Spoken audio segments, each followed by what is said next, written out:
Hi. Lord, protect my vibe, protect my mind. I am, you know what I'm saying? Perfect. Um, I didn't know how to go about that, but heck, I think I'm gonna just start telling my story. Let me introduce you to a little young girl named Sierra Tatiana Davis. You know, born 6/6/66, 1992. Uh, I would say shit started hitting the fan when a nigga was around 7. I was living with Auntie Janet. Now Auntie Janet, she was very strict. You know what I'm saying? Don't get me wrong. We was beat. She used to beat us. You know what I'm saying?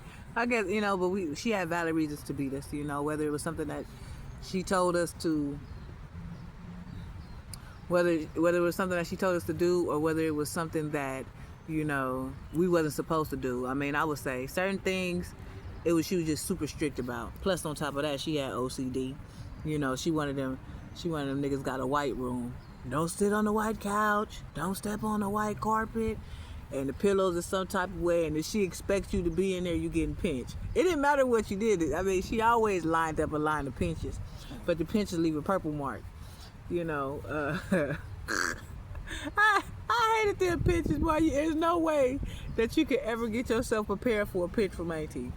But anywho, I think I was staying with her till I was about 7. That's when I went to school, and I was trying to show the boys my titties. I ain't had no titties. It was just no skin or something. And they all attacked me, you know what I'm saying? They all attacked me. I didn't even have titties, but it was like, I don't know what they was doing. They was pulling all over my shirt. And after that, I ended up going home, and I ended up getting a whooping or some shit. I probably came back black and blue. Because I never took a whooping well. I'm going to take your ass all around the house, underneath the tables, screaming, kicking, dying, hollering. I just shouldn't have got a whooping. That's what me as a child. In the process, I'll be putting in some of my side thoughts and things like that. So bear with an O. And then, so after the CPS came, I told him we was getting whipped with extension cords, hangers, anything she could find. And her whippings was different. Like, the reason why I remember, I was 7 years old. I don't know what it was. Was I 7? I was 7 years old, and I had F's. I think she was like, you get a whooping each F. Now, each whooping was the number of your age. I think I had all F's on my thing. However, I don't remember. I was at Avalon Gardens. I don't remember why I had so many subjects, why I just was failing all my subjects. And I remember getting 7 whoopings. And she was just like, what's 7 is, 7 whoopings. She was asking me what's 7 and 7 and all that. I couldn't even think. I just was thinking about that ass whooping I was going to get. Not only was it not with a belt, it was with the vacuum. So, I don't know. I dreaded them whoopings.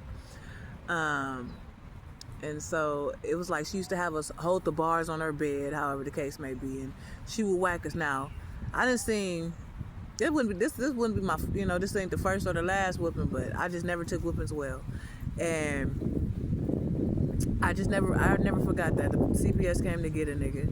I think they took me to Auntie Sharon house for a little while. Now, I did like Auntie Sharon house as a kid because I always thought that, and the whole time about it, they had to be nice. The reason why they had to be nice because it was CPS. I never thought about it. I was always crying when I had to go back to my Auntie Deborah house. So I got took from Auntie Janet.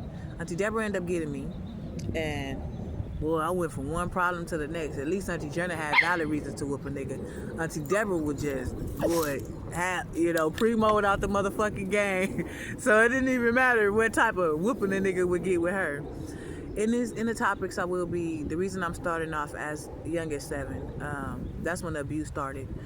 And that right there, certain situations formed me into who I am today. It would be from different type of abuse, whether it was drug abuse, whether it was mental abuse or sexual abuse. If you're not on that, I will ask for you to get off my channel for for acknowledgement purposes only. What is it called? Understanding purposes only, however, and entertainment for me. Not quite sure how long I should blog the videos because I don't know if they're going to cut it off halfway. I don't know how that's going to work, but I'm just getting my little truth out there.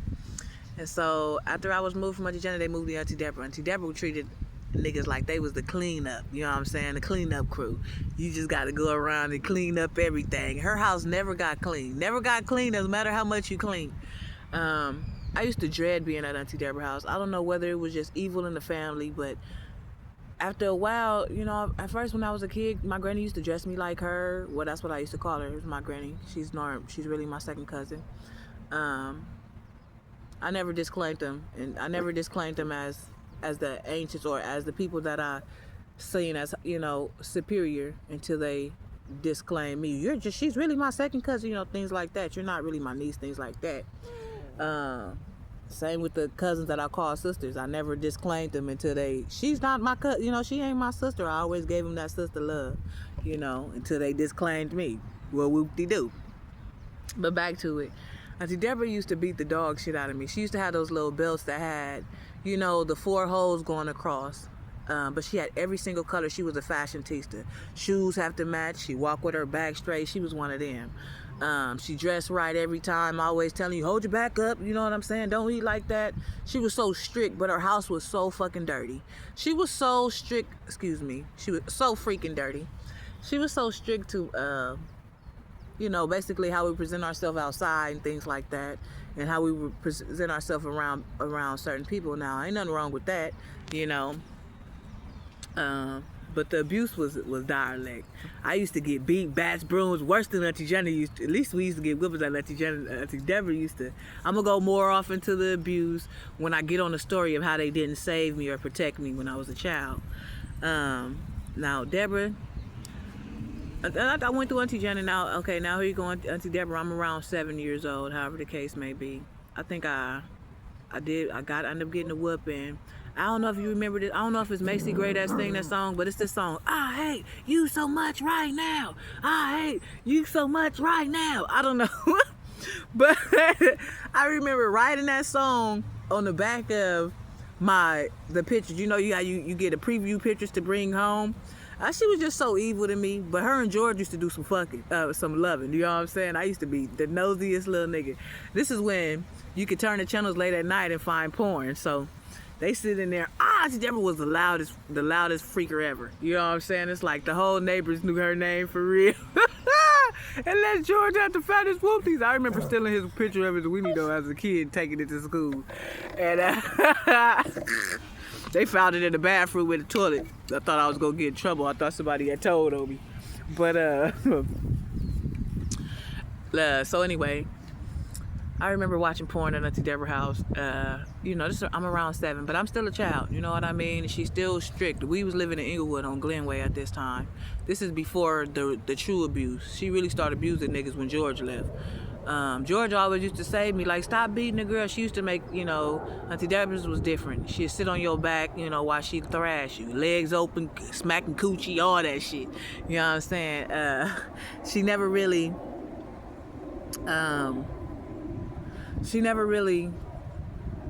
well, I beg Lord that the Father protect me through all, you know, to protect my thoughts, because the truth that's gonna come out here, and now it's gonna lead from when I was a child to my 33. Father protect me. Yeah, so back to Auntie Deborah being a fucker, a lover. She was they was doing it. I never forget it. I never forget, because I always used to try to find a reason to peek up under the door. I try to get a knife, put the knife under there to see as a reflection. A CD, things like that, just to see what the hell they was doing, you know, how the hell it was going. But in the meantime, when they go to sleep, I got the huge, she's probably still got this TV, the big box TV, the first plasmas that was made with the big ass box behind it.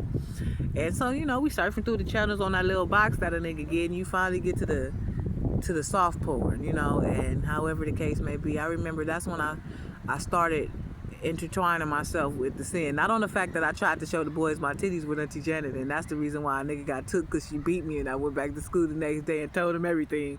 But she and now I would say, okay, I was about 7 or 8. I used to get in trouble for just retarded things that didn't matter. She used to want me to clean up her mess, which wasn't the issue. You know, I guess I was being trained to be a cleaner, whatever. She had a whole room that was just full of her clothes. I used to sleep on the couch in the living room because it was a bed couch. But I never forget Uncle George. George will always, Papa George, what we used to call him. He used to save me from some of those beatings. Don't you think you done whipped her enough? You know, but her whippings would go from sitting on the couch, she sitting on your back, to her beating you all over your body, to her picking up sticks and all this. I'll never forget. The one day she beat me bad. She beat me so bad. And let me tell you how evil the lady was. She beat me so bad, and she got this daughter that she called, well, her name is Drew. You know what I'm saying? I don't know if I should be saying people's names if they could flag me, you know, but this is my truth. So I doubt if a nigga could charge me about the truth. And they used to live like past the crossroads. Now my granny, she smoked weed and she loved wine, but she also smoked crack on the low. She did. She smoked Primos all the time. You know what I'm saying? Nobody even know it. Going to church like a mug. But anyway. And they used to, she used to like, I'm telling you now, look, now I'll think of 7, I don't know, time had passed with Auntie Deborah. I was going to Highland Elementary, and then I ended up going to, we ended up having to move, Papa George ended up finding us another place. She never took that well, and she always did an argument so everybody else could try to figure out her problems. But however, it always happened with her doing the most minimum work, just arguing and screaming. And so, anyhow, let me finish. Oh, Saz! Let me let you see my dog, because he tripping on me. But anyway, we end up having to move, and this is when we moved to 104th in Normandy. I'm not quite sure. I'll probably jump back in the timeline and try to tell y'all something different. I'm going to end the video right here and start up another one just in case they don't let me, do the whole whoop-dies.